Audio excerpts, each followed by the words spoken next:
নমস্কাৰ স্বাগতম এতিয়া বাতৰিলৈ ষ্টুডিঅ'ত মই প্ৰাঞ্জল আৰম্ভণিতে এটা গুৰুত্বপূৰ্ণ খবৰ গুৱাহাটীত কয়লাৰ অবৈধ সৰবৰাহৰ বিৰুদ্ধে অভিযান তিনিজন ব্যৱসায়ীৰ ঘাটিত চলাইছে অভিযান গুৱাহাটীৰ ৭টা স্থানত একেলগে চলিছে অভিযান শুভম জৈন সন্দীপ জৈন আৰু প্ৰিন্স জৈনৰ বিৰুদ্ধে অভিযান একেখন চালানেৰে কৰ ফাঁকি দি একাধিকবাৰ কয়লা সৰবৰাহৰ অভিযোগ কৰ জিএছটি আৰু শুল্ক বিভাগৰ এয়া হৈছে যৌথ অভিযান গুৱাহাটীত কয়লাৰ অবৈধ সৰবৰাহৰ বিৰুদ্ধে বৃহৎ অভিযান চলিছে তিনিজন ব্যৱসায়ীৰ ঘাটিত চলাইছে অভিযান গুৱাহাটীৰ ৭টা স্থানত একেলগে চলিছে অভিযান শুভম জৈন সন্দীপ জৈন আৰু প্ৰিন্স জৈনৰ বিৰুদ্ধে অভিযান তীব্ৰতৰ কৰা হৈছে আমাৰ জ্যেষ্ঠ সাংবাদিক দীপাংকৰ দাস ফোনলাইনত আছে দীপাংকৰ অধিক তথ্য বিচাৰিছো আপোনাৰ পৰা প্ৰাঞ্জল এখন বৃহৎ প্ৰবঞ্চনাৰ জাল আৰু কেৱল আজি পোহৰলৈ অহা এই তথ্যই কিন্তু চকু কপালত তুলিব প্ৰতিজন দৰ্শকে কাৰণ কোটি কোটি টকা জিএছটি ফাঁকি অৰ্থাৎ চৰকাৰৰ ৰাজহ ফাঁকিৰে কিন্তু এই ডাঙৰ চক্ৰটোৱে অসমৰ পৰা কিন্তু কয়লা সৰবৰাহ কৰাৰ বাবে এটা ডাঙৰ এখন নেক্সাছ চলাই আছিলে আৰু গোপন তথ্য লাভ কৰিছিল জিএছটি বিভাগে কৰ বিভাগে আৰু কাষ্টম ডিপাৰ্টমেণ্টে অৰ্থাৎ সীমা শুল্ক বিভাগ কৰ আৰু জিএছটি তিনিটাকৈ প্ৰশাসনিক বিভাগে বৰ্তমান অভিযান চলাই আছে গুৱাহাটীৰ ৭টা স্থান সেয়া যদি আমি কওঁ বেলতলা বশিষ্ঠ চাৰিআলি আৰু বশিষ্ঠ চাৰিআলিৰ সমীপৰে গুৰুদ্বাৰাৰ কেইবাটাও কাৰ্যালয় এই তিনি যি জইন ব্যৱসায়ী এই ব্যৱসায়ীৰ কাৰ্যালয়ত বৰ্তমান অভিযান চলিছে আনহাতে আমি আৰক্ষীৰ এটা সূত্ৰৰ পৰা খবৰ লাভ কৰিছো যোগী ঘোপা অৰ্থাৎ অভয়াপুৰী সমষ্টিৰ যোগী ঘোপাটো বৰ্তমান কয়লা ডিপোত এই অভিযানকাৰী দলটোৱে অভিযান চলাই আছে আৰু ডাঙৰ এটা তথ্য পোহৰলৈ আহিছে যে কোটি কোটি টকা তেওঁলোকে ৰাজহ ফাঁকি কৰি তেওঁলোকে অসমৰ পৰা শ ট্ৰাক হাজাৰ হাজাৰ ট্ৰাক তেওঁলোকে দৈনিকে তেওঁলোকে অসমৰ পৰা বাহিৰলৈ কয়লা সৰবৰাহ কৰি আছিল মূলতঃ জিএছটি ফাঁকি এখন জিএছটি চালানেৰে তেওঁলোকে কেইবাখনো বাহন তেওঁলোকে ৰপ্তানি কৰাৰ তথ্য এই মুহূৰ্তত অভিযানকাৰী দলৰ হাতত এই মুহূৰ্তত মজুত হৈছে কিন্তু এই ধৰণৰ অভিযান পূৰ্বেও চলিছিল গুৱাহাটী মহানগৰী কয়লা ডিপোত কিন্তু সাধাৰণতে আমি এই ধৰণৰ অভিযানৰ শেষত কিন্তু এটা আমি দ্ৰুত ফলাফল কিন্তু দেখিবলৈ সক্ষম নহওঁ কিন্তু এই সময়ত আমি যিটো খবৰ লাভ কৰিছো যে এই যিটো শুভম জৈন সন্দীপ জৈন আৰু প্ৰিন্স জৈন অভিযানকাৰী দলক কোনোভাৱে কিন্তু বৰ্তমান সহযোগিতা নবঢ়োৱাৰ এটা অভিযোগ উত্থাপন হৈছে গতিকে তেওঁলোকে ক'ত আত্মগোপন কৰি আছে তেওঁলোকে কিয় সহযোগিতা আগবঢ়োৱা নাই এই ধৰণৰ বিষয়ক লৈ কিন্তু বহুকেইটা প্ৰশ্ন উদ্ভৱ হৈছে কিন্তু কম যে কয়লা ডিপো গুৱাহাটীৰ বেলতলাৰ একাংশ খানাপাৰা বা বশিষ্ঠ চাৰিআলিৰ ভিতৰত যিকেইটা কয়লা ডিপোৰ ওচৰত আহি কেইটা কয়লা ডিপোতে কিন্তু শুভম সন্দীপ আৰু প্ৰিন্স কোম্পানীয়ে কিন্তু দীৰ্ঘদিন ধৰি তেওঁলোকে ভুৱা জিএছটিৰ নামত তেওঁলোকে কয়লা সৰবৰাহ কৰি আহিছিল এই তথ্য অভিযানকাৰী দলৰ হাতত এই মুহূৰ্তত আহি পৰিছে কিন্তু কম যোগী ঘোপাৰ লিংকটো এই মুহূৰ্তত অভিযানকাৰী দলে পাইছে কাৰণ যোগী ঘোপাটো এই তিনি ব্যৱসায়ীৰ তাত তেওঁলোকৰ কয়লা ডিপো আছিল তাতো একেদৰে তেওঁলোকে ভুৱা জিএছটিৰে তেওঁলোকে অসমৰ পৰা বহিৰাজ্যলৈ কয়লা সৰবৰাহ কৰি আছিল কিন্তু এই কোটি কোটি ঘৰৰ মূল্যত এই যিটো কৰ ফাঁকি দিয়াৰ যিটো এটা ভয়ংকৰ অভিযোগ যিটো এটা প্ৰবঞ্চনাৰ গোচৰ এই মুহূৰ্তত হয়তো ৰুজু হ'ব তাৰপিছত এই তিনি অভিযুক্ত ব্যৱসায়ীৰ বিৰুদ্ধে কিদৰে ব্যৱস্থা গ্ৰহণ কৰে অভিযানকাৰী দলে সেয়াও নিশ্চয় লক্ষণীয় হ'ব কিন্তু এই মুহূৰ্তলৈকে কোনো আনুষ্ঠানিকভাৱে গোচৰ ৰুজু হোৱা নাই প্ৰথমে অভিযান চলিব তাৰপিছত তেওঁলোকে তথ্য প্ৰমাণ মজুত কৰিব তাৰপিছত তেওঁলোকে হয়তো স্থানীয় আৰক্ষী থানাসমূহত তেওঁলোকে গোচৰ ৰুজু কৰিব আৰু তাৰপিছত তেওঁলোকৰ বিৰুদ্ধে ব্যৱস্থা গ্ৰহণ কৰা হ'ব কিন্তু কয়লা ডিপুত অভিযান এটা ডাঙৰ খবৰ কিন্তু এই মুহূৰ্তত প্ৰাঞ্জল নিশ্চয় ডাঙৰ খবৰ ধন্যবাদ জনাইছো দীপাংকৰ দাস কিন্তু পৰৱৰ্তী সময়ত পুনৰ যোগাযোগ কৰিম কয়লাৰ কিবা চক্ৰ অভিযান আছিলে হেৰিৰ পৰা আমাৰ এটা ইম্পৰ্টেঞ্চ আছিলে আমি আহিছিলোঁ চাবলৈ কিবা কাগজ পত্ৰ আছে নেকি কিছু কেইটামান কাগজ পত্ৰ পাইছোঁ তাকে আমি চিজ কৰিবলৈ গৈছোঁ এইটোতো মানে শুভম জেনৰ বুলি গম পোৱা গৈছে আৰু মানে চলাইছিলে সন্দীপ জেনে তেওঁ অহা যোৱা কৰে তেওঁলোকক পালে নেকি তেওঁলোকক পোৱা যোৱা নাই এতিয়ালৈকে গম নাপাওঁ তেওঁলোকে সহযোগ কৰিছে নেকি আপোনালোকক সহযোগ মানে এই কথা ক'ব নোৱাৰিম কাৰণ তেখেতো ইয়ালৈকে অহা নাই মানে এতিয়া আমি অফিচত গ'লেহে গম পাম তেখেতৰ ঘৰতো অভিযান চলিছে নেকি চলিব পাৰে আমি গম নাপাম কাৰণ আমাক যেনেকৈ অৰ্ডাৰ দিয়া হৈছে আমি সেই জেগাতহে যাওঁ বাকী জেগাত কোন গৈছে কি কথা কেনেধৰণৰ বস্তু আজি জব্দ কৰিলে আপোনালোকে ইয়াৰ পৰা কাগজ পত্ৰ অকল চালান নহয় তাৰমানে কিছুমান ডকুমেণ্টছ মানে চালান কেইখনমান আছিলে তাৰপিছত আছিলে তেনেকুৱাকৈ চাইছোঁ চবে কৈছে মানে ৱে ব্ৰিজৰ কিছুমান ডকুমেণ্ট চাব লাগিব এইবিলাক কি কাৰণে এইবোৰ ইউজ কৰিছে মেইন অভিযোগটো কি আছে অভিযোগটো মই আচলতে কি এইটো আমি এটা বেলেগ এটা টিম মানে ক'ৰবাৰ আমাক ইয়াতে কৈছে ইয়াতে গৈ চাওক কিবা অসুবিধা এনেকুৱা মানে কিবা ডকুমেণ্ট আছে নেকি সেই ডকুমেণ্টখন পাইছোঁ সেইখিনি মেছেজ কৰিছোঁ গ্ৰেপ্তাৰ হ'ব পাৰে গ্ৰেপ্তাৰৰ সম্ভাৱনা মানে এইটো হেৰি লৈয়ে কথা কিমান এমাউণ্টটোৰ ওপৰত কথা তাৰমানে 2 কোটিৰ ওপৰত বা 5 কোটিৰ ওপৰত হ'লেহে গ্ৰেপ্তাৰ হয় অসম ডাউনটাউন বিশ্ববিদ্যালয়ৰ এগৰাকী ছাত্ৰীৰ ৰহস্যজনক মৃত্যুক লৈ তীব্ৰ চাঞ্চল্যৰ সৃষ্টি হৈছে মৃত ছাত্ৰীগৰাকী অসম ডাউনটাউন বিশ্ববিদ্যালয়ৰ DCAৰ ছাত্ৰী তথা হাইলাকান্দিৰ বাসিন্দা এল লামাই ছাত্ৰীগৰাকীয়ে পানীখাইটি গান্ধীনগৰৰ এঘৰত ভাড়াতীয়া হিচাপে আছিল আজি দিনৰ প্ৰায় 12 মান বজাত ছাত্ৰীগৰাকীয়ে নিজৰ কোঠাৰ পৰা ওলাই নহাত সন্দেহ উপজে এগৰাকী সহপাঠীৰ তাৰ পিছত কোঠাৰ দুৱাৰ ভাঙি সহপাঠীগৰাকীয়ে প্ৰৱেশ কৰি ছাত্ৰীগৰাকীক চিপ লৈ থকা অৱস্থাত প্ৰত্যক্ষ কৰে লগে লগে ছাত্ৰীগৰাকীক চিকিৎসালয়লৈ প্ৰেৰণ কৰা হয় যদিও ছাত্ৰীগৰাকীক মৃত বুলি ঘোষণা কৰে চিকিৎসকে ঘটনাস্থলীত পানীখাইটি আৰক্ষী আৰু নুনমাটি সংমণ্ডল ACP উপস্থিত হৈ আৰম্ভ কৰিছে তদন্ত প্ৰেমজনিত কাৰণত ছাত্ৰীগৰাকীয়ে আত্মহত্যা কৰাৰ সন্দেহ কৰিছে আৰক্ষীয়ে ইতিমধ্যে ছাত্ৰীগৰাকীৰ প্ৰেমিকক পানীখাইটি আৰক্ষীয়ে সোধপোছৰ বাবে আটক কৰিছে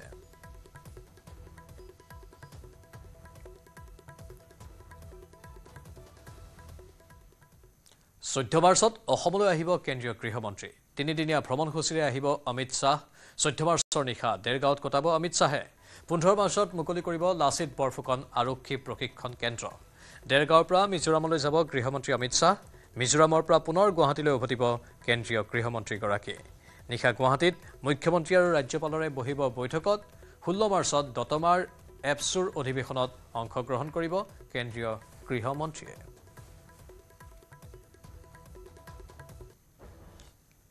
লখিমপুৰত দুৰ্ঘটনাত পতিত বিবাহযাত্ৰীৰ বাছ কইনালৈ উভতাৰ পথত দুৰ্ঘটনাত পতিত বৰযাত্ৰীৰ বাছ নাৰায়ণপুৰত নিয়ন্ত্ৰণ হেৰুৱাই বাগৰিল বিবাহযাত্ৰীৰ বাছখন মেঘালয়ৰ পৰা কইনালৈ ধেমাজিলৈ আহি আছিল এই বাছখন আৰু হঠাৎ এই দুৰ্ঘটনাটো সংঘটিত হ'ল বিবাহযাত্ৰীৰ এখন বাছ লখিমপুৰত দুৰ্ঘটনাত পতিত হয় কইনালৈ উভতাৰ পথতেই দুৰ্ঘটনাত পতিত হয় বৰযাত্ৰীৰ বাছখন নিয়ন্ত্ৰণ হেৰুৱাই বিবাহযাত্ৰীৰ এই বাছখন বাগৰি পৰে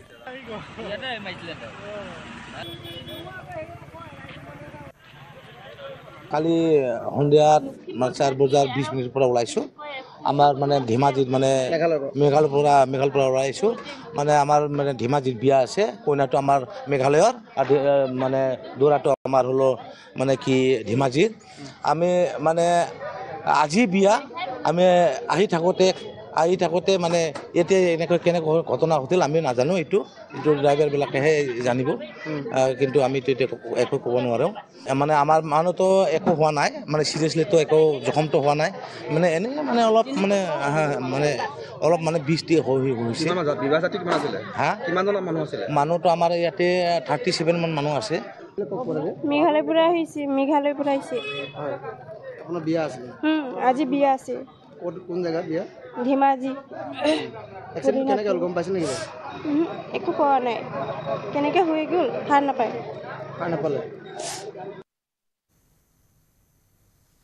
মন্ত্ৰী অশোক সিংঘালৰ বিৰুদ্ধে ঢেকিয়াজুলিত কংগ্ৰেছৰ প্ৰতিবাদ ভাওনাৰ সাজ পৰিধান কৰি কংগ্ৰেছে উলিয়ালে প্ৰতিবাদী সমদল মন্ত্ৰী অশোক সিংঘালৰ বিৰুদ্ধে গুৰুজনাৰ সৃষ্টি ভাওনাক অপমান কৰাৰ অভিযোগত কংগ্ৰেছে এই ব্যতিক্ৰমী প্ৰতিবাদী কাৰ্যসূচী ৰূপায়ণ কৰে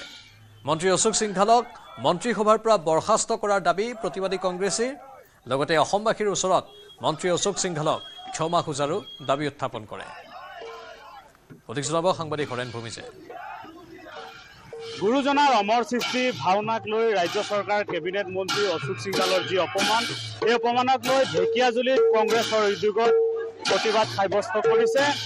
ভাওনাৰ যি সাজপাৰ এই সাজপাৰ পৰিধান কৰি প্ৰতীকী ৰূপত প্ৰতিবাদ সাব্যস্ত কৰিছে কংগ্ৰেছে আমি দেখুৱাইছোঁ এনেধৰণে গুৰুজনাৰ অমৰ সৃষ্টি ভাওনাক লৈ যি অপমান মন্ত্ৰী অশোক সিংঘালৰ বিৰুদ্ধে এই অপমানক লৈ এনেধৰণে ঢেকিয়াজুলিত কংগ্ৰেছে সাব্যস্ত কৰিছে প্ৰতিবাদ মই কথা পাতিম কংগ্ৰেছৰ বিষয়ববীয়া আছে সৰ্বকালৰ সৰ্বোত্তম মহাপুৰুষ শ্ৰীমন্ত শংকৰদেৱৰ অনুপম সৃষ্টি এই ভাওনা সংস্কৃতিৰ ওপৰত অসমৰ এগৰাকী দায়িত্বশীল মন্ত্ৰী অশোক সিংঘাল ডাঙৰীয়াই যেনেধৰণৰ মন্তব্য ৰাখিছে তাক আমি শোণিতপুৰ জিলা কংগ্ৰেছ আৰু আমাৰ ঢেকিয়াজুলি কংগ্ৰেছ কমিটিৰ তৰফৰ পৰা আমি তীব্ৰ ভাষাৰে গৰিহণা দিছোঁ আমি মুখ্যমন্ত্ৰী মহোদয়ক দাবী জনাইছোঁ এইগৰাকী অসম বিৰোধী ব্যক্তিক অসমৰ মন্ত্ৰীসভাৰ পৰা বৰ্খাস্ত কৰিব লাগে আৰু লগতে অশোক সিংঘাল ডাঙৰীয়াই অসমীয়া ৰাইজৰ ওচৰত ক্ষমা বিচাৰিব লাগে কি ক'ব মহাপুৰুষজনে সৃষ্টি কৰি দিয়া আমাৰ সংস্কৃতিক আমাৰ মন্ত্ৰী অশোক সিংঘাল ডাঙৰীয়াই যি বিৰোধ মন্তব্য কৰিছে আমি ঢেকিয়াজুলি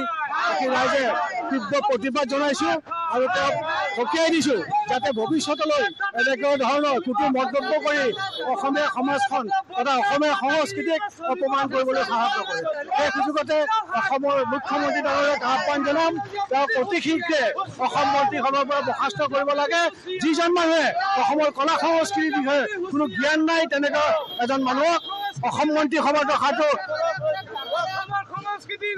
কোনো পৰ্যায়ত এনেধৰণে কংগ্ৰেছে ঢেকীয়াজুলিত সাব্যস্ত কৰিছে প্ৰতিবাদ আমি দেখুৱাইছোঁ। ঢেকীয়াজুলিত কংগ্ৰেছে এনেধৰণে ভাওনাৰ আজি সাজ পাত পৰিধান কৰি প্ৰতীকী ৰূপত মন্ত্ৰী অচ্যুত সিংহালৰ বিৰুদ্ধে এনেধৰণে প্ৰতিবাদ কাৰ্যসূচী ৰূপায়ণ কৰিছে ঢেকীয়াজুলি ব্লক কংগ্ৰেছ, গ্ৰাম্য যি ব্লক কংগ্ৰেছ উদ্যোগত, আৰু তেওঁলোকে দাবী জনাইছে শীঘ্ৰে মন্ত্ৰীগৰাকীয়ে অসমবাসীৰ ওচৰত ক্ষমা খুজিব লাগে। ধন্যবাদ হৰেণ। ইফালে মন্ত্ৰী অশোক সিংহালে ভাওনাক লৈ কৰা বিতৰ্কিত মন্তব্য সন্দৰ্ভত প্ৰতিক্ৰিয়া প্ৰকাশ কৰিছে আছুৰ সভাপতি উৎপল শৰ্মাই। ভাওনালৈ আমন্ত্ৰণ জনাবলৈ যোৱা গুৱাহাটী প্ৰেছ ক্লাবৰ এটা প্ৰতিনিধি দলক ভাওনা সম্পৰ্কত অশুভনীয় মন্তব্য কৰিছিল অশোক সিংহালে। আছুৱে ধিক্কাৰ দিছে মন্ত্ৰী অশোক সিংহালৰ সেই মন্তব্যক। শীঘ্ৰেই অশোক সিংহালক ৰাজহুৱাকৈ ক্ষমা খোজাৰ দাবী আছুৰ সভাপতি উৎপল শৰ্মাৰ। ভাওনা শ্ৰীমন্ত শংকৰদেৱ গুৰুজনাৰ অপূৰ্ব সৃষ্টি। ভাওনা অসমীয়া জাতিৰ আৱেগ আৰু স্বাভিমান। সেই ভাওনাক অপমান কৰি মন্ত্ৰী অশোক সিংহালে প্ৰমাণ কৰি দিলে তেওঁ এতিয়াও অসমীয়া সমাজত জিন যাব পৰা নাই। এই মন্তব্য আছুৰ সভাপতি উৎপল শৰ্মাৰ। মন্ত্ৰী অশোক সিংহালে শেহতীয়াকৈ গুৰুজনাৰ অপূৰ্ব যি সৃষ্টি ভাওনা সংস্কৃতি, সেই ভাওনা সংস্কৃতিক লৈ অশুভনীয় এক মন্তব্য প্ৰদান কৰে। আৰু সেই মন্তব্য প্ৰদান কৰাৰ অভিযোগৰ পিছতে দেখিবলৈ পোৱা গৈছে সৰব হৈছে প্ৰতিটো দল সংগঠন। বিশেষকৈ সদৌ অসম ছাত্ৰ সন্থাই ইতিমধ্যে কালিৰ দিনটোত এক প্ৰেছ বিজ্ঞপ্তিযোগে মন্ত্ৰীগৰাকীক ৰাজহুৱাকৈ ক্ষমা বিচৰাৰ ইতিমধ্যে দাবী তোলা পৰিলক্ষিত হৈছে। গতিকে এই মুহূৰ্তত মই সদৌ অসম ছাত্ৰ সন্থাৰ সভাপতি উৎপল শৰ্মা ডাঙৰীয়াৰ সৈতে মই আছোঁ। প্ৰথমে আপোনাৰ ওচৰলৈ যিহেতু আহিছোঁ, কাৰণ দেখিবলৈ পোৱা গৈছে এগৰাকী অসম চৰকাৰৰ প্ৰভাৱশালী মন্ত্ৰী অশোক সিংহাল, তেওঁ শেহতীয়াকৈ এক বিৰূপ মন্তব্য কৰিছে, তাকো ভাওনা সংস্কৃতিৰ ওপৰত। চাৰিওফালে প্ৰতিক্ৰিয়ামুখৰ এটা পৰিৱেশৰ সৃষ্টি হৈছে, তাৰ মাজতে আপোনালোকে ৰাজহুৱাকৈ ক্ষমা বিচৰাৰ দাবী তুলিছে, কি ক'ব বিচাৰিব? চাওক, গুৱাহাটী প্ৰেছ ক্লাবৰ উদ্যোগত সন্মানীয় সাংবাদিকসকলে আয়োজন কৰা ভাওনাত নিমন্ত্ৰণ জনাবলৈ যাওঁতে অসম চৰকাৰৰ মন্ত্ৰী অশোক সিংহালে ভাওনা সম্পৰ্কে যি অশুভনীয় মন্তব্য কৰিছে তাক সদৌ অসম ছাত্ৰ সন্থাই ধিক্কাৰ দিছোঁ, আৰু এই সিংহাল মন্ত্ৰীগৰাকীক আমি গৰিহণা দিছোঁ। ভাওনা শ্ৰীমন্ত শংকৰদেৱ গুৰুজনাৰ অপূৰ্ব সৃষ্টি। ভাওনা অসমীয়া মানুহৰ আৱেগ, অসমীয়া মানুহৰ স্বাভিমান।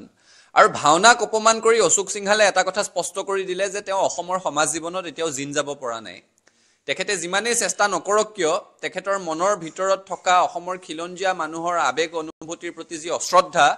সেয়া কালি স্পষ্টকৈ প্ৰমাণ হৈ গৈছে। আৰু আমি এইখিনি সময়ত এটা কথা স্পষ্টকৈ ক'ব বিচাৰিছোঁ, যি মানুহে ভাওনাক শ্ৰদ্ধা কৰিবলৈ শিকা নাই, তেওঁ অসমীয়া জাতিসত্তাক অপমান কৰিছে, তেওঁ অসমীয়া জাতিসত্তাৰ সৈতে জিন যাবলৈ শিকা নাই। গতিকে অশোক সিংহালে ক্ষমা খোজাটো উচিতেই। একে সময়তে নিজৰ মন্ত্ৰীসভাৰ এগৰাকী মন্ত্ৰীয়ে অসমীয়া মানুহৰ স্বাভিমান ভাওনা সম্পৰ্কে ইমান বিৰূপ মন্তব্য কৰাৰ পিছতো মুখ্যমন্ত্ৰীগৰাকীয়ে তেওঁ কিয় ৰাজহুৱাভাৱে জবাবদিহি কৰা নাই, সেইটোহে আটাইতকৈ আচৰিত কথা। গতিকে আমি মুখ্যমন্ত্ৰী হিমন্ত বিশ্ব শৰ্মাকো দাবী জনাব বিচাৰিছোঁ, স্পষ্টভাৱে ক'ব বিচাৰিছোঁ, আপুনি অশোক সিংহালক ৰক্ষণাবেক্ষণ দিবলৈ চালে বেৰে কথা কৈ কোবোৱাৰ পৰিৱৰ্তে তেখেতক ৰাজহুৱাভাৱে জবাবদিহি কৰক। অসমৰ এগৰাকী মন্ত্ৰীয়ে অসমত থাকি শ্ৰীমন্ত শংকৰদেৱ গুৰুজনাৰ অপূৰ্ব সৃষ্টিৰ বিৰুদ্ধে বিৰূপ মন্তব্য কৰিব, অশুভনীয় মন্তব্য কৰিব, সেয়া কোনেও সহজভাৱে ল'ব নোৱাৰে। আজি পঞ্জাৱত কোনোবাই গৈ পেলাই গুৰু নানকৰ কথা বেয়াকৈ ক'ব পাৰিব নেকি? অসমত শ্ৰীমন্ত শংকৰদেৱ গুৰুজনাৰ সৃষ্টিৰ প্ৰতি যি আস্থাশীল হ'বলৈ শিকা নাই, যিয়ে ভাওনা সংস্কৃতিক আদৰ কৰিবলৈ শিকা নাই, সেই ব্যক্তিজন অসমীয়া সমাজ জীৱনৰ সৈতে তেওঁ জিন যাবলৈ শিকা নাই। আৰু তেনেকুৱা ব্যক্তিয়ে অসমৰ খিলঞ্জীয়া মানুহৰ আৱেগ অনুভূতিৰ সৈতে হেতালি খেলিব আৰু মুখ্যমন্ত্ৰীগৰাকীয়ে তেওঁক ৰক্ষণাবেক্ষণ দিব, সেই কথাটো হ'ব নোৱাৰে। অশোক সিংহালক স্পষ্টভাৱে সকীয়াই দিছোঁ, অসমীয়া খিলঞ্জীয়া মানুহৰ আৱেগ অনুভূতি স্বাভিমানৰ সৈতে হেতালি খেলিবলৈ চেষ্টা নকৰিব, তাৰ পৰা বিৰত থাকক, সেই কথা স্পষ্ট সকিয়নি। আৰু ৰাজ্যজুৰি হোৱা এনে প্ৰতিবাদৰ পিছতে অৱশেষত ক্ষমা খুজিলে মন্ত্ৰী অশোক সিংহালে। সামাজিক মাধ্যমযোগে ক্ষমা খুজিলে মন্ত্ৰীগৰাকীয়ে। বিষয়টোক লৈ অনাহকত বিতৰ্ক বিচৰা নাই যদিও বিষয়টোৱে যদি কাৰোবাৰ মনত দুখ দিছে তেন্তে তাৰ বাবে মই ক্ষমা প্ৰাৰ্থী বুলি পোষ্ট মন্ত্ৰী অশোক সিংহালৰ। মহাপুৰুষজনাৰ সৃষ্টি ভাওনা সন্দৰ্ভত মন্ত্ৰী অশোক সিংহালে কৰা মন্তব্যক লৈ বিতৰ্কৰ সৃষ্টি হৈছিল। অৱশ্যে এনে মন্তব্য দিয়া বুলি চলোৱা প্ৰচাৰ সম্পূৰ্ণ ভিত্তিহীন বুলিহে মন্তব্য কৰিছে মন্ত্ৰীগৰাকীয়ে। লগতে তেওঁ ক'লে মই এনে মন্তব্য দিয়াৰ প্ৰশ্নই উত্থাপিত নহয় কিন্তু সমগ্ৰ বিষয়টোক লৈ একাংশ সংবাদ মাধ্যমকে জগৰীয়া কৰি বিষয়টো সন্দৰ্ভত জনমানসত ভুল ধাৰণাৰ সৃষ্টি কৰাৰহে অভিযোগ মন্ত্ৰীগৰাকীৰ ধাৰাবাহিকভাৱে তৃতীয় দিনাও অব্যাহত আছে NHMৰ স্বাস্থ্যকৰ্মীৰ প্ৰতিবাদ ৰাজ্যৰ অন্যান্য প্ৰান্তৰ লগতে মৰিগাঁও যুটীয়া স্বাস্থ্য সঞ্চালকৰ কাৰ্যালয়তো NHM স্বাস্থ্যকৰ্মীয়ে অব্যাহত ৰাখিছে প্ৰতিবাদত দেখা গ'ল এক বিশেষ দৃশ্য কুলাত কেঁচুৱালৈ প্ৰতিবাদত বহিছে এগৰাকী মহিলা কৰ্মচাৰী 3 দিন ধৰি এনেদৰে কুলাত কেঁচুৱালৈ প্ৰতিবাদ সাব্যস্ত কৰে মহিলা কৰ্মচাৰীগৰাকীয়ে উল্লেখযোগ্য যে স্বাস্থ্যকৰ্মীসকলৰ চাকৰি নিয়মীয়াকৰণ সপ্তম দৰমহা আয়োগৰ পৰামৰ্শমতে দৰমহা প্ৰদান সমকামৰ সমমৰ্যাদা আদি প্ৰদানৰ দাবীৰে 3 দিনীয়া কাৰ্যসূচীৰে কৰ্মবিৰতি পালন কৰি প্ৰতিবাদ সাব্যস্ত কৰিছে NHMৰ এইসকল কৰ্মচাৰীয়ে কোভিড যোদ্ধাক সন্মান কৰক আমাৰ দাবী মানিবই লাগিব চাকৰি স্পেশাল ড্ৰাইভাৰটো চাকৰিয়া নিয়মীয়াকৰণ কৰক উই ৱান্ট অন আদায় দিয়ক NHM কৰ্মচাৰীৰ সমস্যাসমূহ মানৱীয় দৃষ্টিভংগীৰে সমাধান কৰক NHM দাবীসমূহ হ'ল যে আমাৰ চাকৰি নিয়মীয়াকৰণ কৰিব লাগে NHM কৰ্মীসকলৰ আমাৰ সপ্তম দৰমহা আয়োগ দিব লাগে আমাক দিয়া নাই এতিয়ালৈকে এতিয়া অষ্টম দৰমহা আয়োগ আহি গ'ল আমাক পে স্কেল দিব লাগে উইথ পে প্ৰটেকশ্যন কাৰণ চাওক আমাৰ ইয়াত প্ৰায় 18-20 বছৰ NHMত কণ্টিনিউ কাম কৰি আছে এই মানুহখিনিক যদি পে প্ৰটেকশ্যন নিদিয়ে অকল পে স্কেল দিলেও তেওঁলোক আকৌ ডিপ্ৰাইভ হ'ব গতিকে সেইকাৰণে pay protection with pay scale দিব লাগিব আৰু আপোনাৰ পেঞ্চন স্কিম আমাক লাগু কৰিব লাগে আৰু সমকামৰ সমমৰ্যাদা যিটো মাননীয় মহামান্য উচ্চতম ন্যায়ালয়ৰ যি ভাৰ্ডিক সমকামৰ সমমৰ্যাদা সমকামৰ সমবেতন আজিলৈকে আমি পোৱা নাই গতিকে আমি সমকামৰ সমবেতন বিচাৰিছোঁ চাকৰি নিয়মীয়াকৰণ বিচাৰিছোঁ পে স্কেল বিচাৰিছোঁ পেঞ্চন স্কিম বিচাৰিছোঁ আৰু পে স্কেল হ'ল pay protection with pay scale আমাৰ এইখিনি হ'ল মূল দাবী আমি যিখিনি এতিয়া স্থায়ী কৰ্মচাৰীসকলে যি সুবিধা পাব লাগিছিলে সেই সুবিধাখিনি পোৱা নাই আমি কম দৰমহাতে মানে একেখন টেবুলতে আমি কাম কৰোঁ কিন্তু তেওঁলোকে আমাতকৈ দুগুণ দৰমহা পায় আমি বহুত ন্যূনতম দৰমহাত আমি কাম কৰি আছোঁ কিন্তু আমাৰ ওপৰত বহুত কামৰ বোজাও জাপি দিয়া হৈছে আমি সেইমতে কৰিও আছোঁ 24 আৱাৰ্ছ আমি ছাৰ্ভিচ দি আছোঁ কিন্তু আমাৰ দাবী আছে কি আমি আমাৰ চাকৰি নিয়মীয়াকৰণ কৰিব লাগে আমি পে স্কেল পাব লাগে টাইম স্কেল আমাক দিব লাগে আৰু আমাৰ তেওঁ কৈছিলে আমাক সপ্তম দৰমহা আয়োগ আমাক প্ৰদান কৰিম বুলি যেতিয়ালৈকে আমাৰ চাকৰি নিয়মীয়াকৰণ নহ'ব তেতিয়ালৈকে তেওঁ আমাক কৈছিলে সপ্তম দৰমহা আয়োগৰ মতে আমাক তেওঁ দৰমহা দিব কিন্তু তেওঁ আজিলৈকে সেই কাৰ্য আজিলৈকে হৈ নুঠিলে গতিকে তেখেতক আমি এটাই অনুৰোধ কৰিছোঁ আমাৰ চাকৰি নিয়মীয়াকৰণ কৰক আৰু আমাৰ পে স্কেল প্ৰদান কৰক আৰু সপ্তম দৰমহা আয়োগ আমাক প্ৰদান কৰক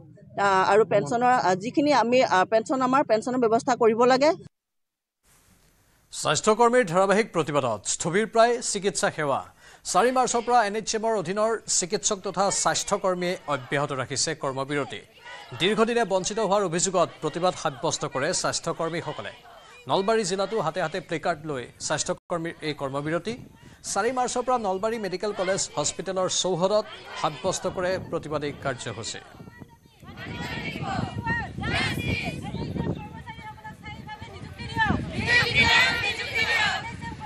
যোৱা 20 বছৰ ধৰি আমি ভুগি থকা সমস্যা আৰু অসমত কিজানি আমি একমাত্ৰ আমিয়ে আছোঁ আমাৰ মানে বিভাগখিনিয়ে আছে যিখিনি আজিলৈকে একো সুবিধা পোৱা নাই বাকী কিন্তু মুখ্যমন্ত্ৰী মহোদয় বা আগৰ পূৰ্বৰ স্বাস্থ্যমন্ত্ৰী মহোদয় প্ৰতিটো বিভাগৰ যিখিনি আমাৰ অস্থায়ী কৰ্মচাৰী আছিল তেখেতসকলৰ কাৰণে ভাবিছে কিবা নহয় কিবা পদক্ষেপ লৈছে আজি সেইখিনি কৰ্মচাৰী এটা ভাল পৰ্যায়ত আছে হয়তো আজি পৰিয়ালটো চলাই নিয়াত বা ঘৰখন চলাই নিয়াত তেখেতসকলৰ বিশেষ অসুবিধা হোৱা নাই কিন্তু আমাৰ স্বাস্থ্য কেন্দ্ৰত দেখিছোঁ তেনে ক্ষেত্ৰত তেওঁ একো গুৰুত্ব দিয়া দেখা নাই তেখেতে আৰু তাৰ কি কাৰণে তেখেতে আমাৰ লগত এইটো কৰিছে আমি বুজি পোৱা নাই বা আমি বাৰ বাৰ তেখেতক অনুৰোধো জনাইছোঁ এই মঞ্চৰ পৰাও আমি আজি অনুৰোধ জনাওঁ যে মহোদয় আপুনি কিন্তু চকু মেলি চাওক আপুনি চকু মেলি নাচালে আমি ভৱিষ্যতে আমি কেনেকৈ আগবাঢ়ি যাম বা আমি কেনেকৈ সেৱা আগবঢ়াম ইফালে শিৱসাগৰতো তৃতীয় দিনৰ বাবে অচল হৈ পৰিল চিকিৎসা সেৱা NHMৰ কৰ্মচাৰী তথা স্বাস্থ্যকৰ্মীসকলে চাকৰি নিয়মীয়াকৰণৰ দাবীত উত্তাল কৰে জিলা যুটীয়া স্বাস্থ্য সঞ্চালকৰ কাৰ্যালয়ৰ চৌহদ বিভিন্ন সময়ত ৰাষ্ট্ৰীয় স্বাস্থ্য অভিযানৰ কৰ্মচাৰীসকলৰ চাকৰি নিয়মীকৰণৰ দাবী জনাই আহিছে যদিও আজি পৰ্যন্ত সেই দাবী পূৰণ নকৰিলে চৰকাৰে। ইয়াৰ বাবেই শিৱসাগৰতো NHMৰ কৰ্মচাৰী স্বাস্থ্যকৰ্মীসকলে কৰ্তব্য সম্পাদনৰ পৰা বিৰত থাকি বিগত 4 মাৰ্চৰ পৰা কৰিছে ধৰ্মঘট। আমাৰ সাংবাদিক প্ৰদীপ গগৈয়ে অধিক জনাব শিৱসাগৰৰ পৰা। চাকৰি নিয়মীকৰণ কৰা আৰু চাকৰি নিয়মীকৰণ নকৰালৈকে যাতে সপ্তম দৰমহা আয়োগৰ অধীনত আন ৰাজ্য চৰকাৰৰ কৰ্মচাৰীসকলৰ সমানে যাতে তেওঁলোকৰ দৰেই যাতে দৰমহা দিয়ে তাৰ দাবীত শিৱসাগৰত আজিও অব্যাহত ৰাখিছে